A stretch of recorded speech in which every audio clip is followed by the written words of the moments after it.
என்னை பெத்த தாய் பட்டிப்பாட்டை முடிச்சு என்னாரும் வீடு போனாள். ஏன் சாமி நெத்திமேடு போனியா என்கிட்ட சாப்பாடு போட்டாங்களாம்மா, அருமையா முத்தன்னு செமையான சாப்பாடு மத வெகு தூரம் போய் போட்டு வந்திருக்கிறோம். நீ படுத்து எந்திரிக்க மாட்டேன், போய் கை காலை கழுவுப்போம். நான் கை கால் கழுகிட்டு வரக்குள்ள தோசைகள் சொய்யின்னு காஞ்சாயிரு. அடே நம்ம வெள்ளைக்கோழி இது எங்கேயோ போட்டு வைக்குதுன்னு சொன்னோமில்ல, முந்தானது பாக்குற தட்டு போருக்குள்ள இருந்தது. இந்தா ஒரு முட்டை தோசை போட்டு தருட்டா. அட தங்கம் அக்கா ஊர்ல இருந்து வந்தவன் பொடி கொண்டாந்தாடா, இந்தா ஒரு பொடி தோசை போட்டு தாரேன்.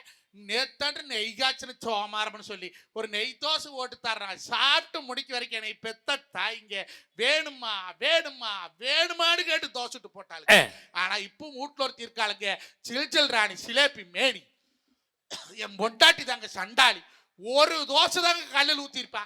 மாமா போதுமா மாமா போதுமா மாமா போதுமா போதுமாங்கிறாளே, அந்த தோசை தின்னா இந்த மரத்துல தூக்கு போட்டு தொங்குறேன்னு நான் கேட்கிறேன்.